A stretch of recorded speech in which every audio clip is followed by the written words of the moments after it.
बिस्मिल्लाहिर्रहमानिर्रहीम। अस्सलामु अलैकुम रहमतुल्लाहि व बरकातुहू। आज मैं आप लोगों को कुरान शरीफ से कुछ आयत बताना चाहता हूँ जो कि अजमा का हजत होना के बयान में की गई है। सूरत नंबर 2 आयत नंबर 143 से।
और मुसलमानों, इसी तरह तो हमने तुमको एक मुत्तदी उम्मत बनाया है ताकि तुम दूसरे लोगों पर गवाह बनो और रसूलुल्लाह सल्लल्लाहु अलैहि वसल्लम तुम पर गवाह बने। और जिस कबीले पर तुम पहले कारबंद थे उसे हमने किसी और वजह से नहीं बल्कि सिर्फ ये देखने के लिए मुकर्रर किया था कि कौन रसूलुल्लाह सल्लल्लाहु अलैहि वसल्लम का हुक्म मानता है और कौन उल्टे पांव फिर जाता है। और इसमें शक नहीं कि ये बात थी बड़ी मुश्किल, लेकिन उन लोगों के लिए ज़रा भी मुश्किल ना हुई जिनको अल्लाह ने हिदायत दी थी।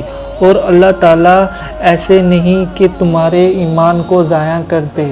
दर हकीकत अल्लाह लोगों पर बहुत शफ़क़त करने वाला बड़ा मेहरबान है।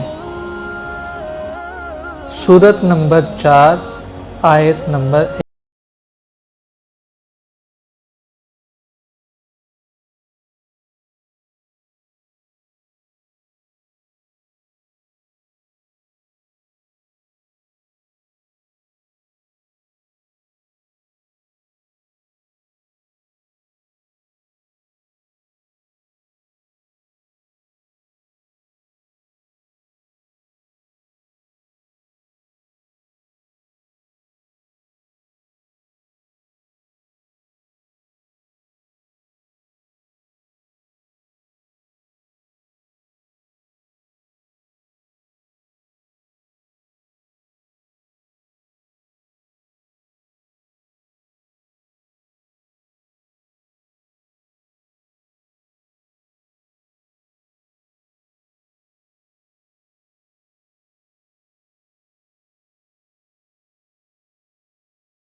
और जो शख्स अपने सामने हिदायत वाज़े होने के बाद भी रसूलुल्लाह सल्लल्लाहु अलैहि वसल्लम की मुखाबत करे और मोमिनों के रास्ते के सिवा किसी और रास्ते की पैरवी करे, उसको हम उसी राह के हवाले कर देंगे जो उसने खुद अपने ही और उसे दोज़ख में झोंक देंगे और वो बहुत बुरा ठिकाना है।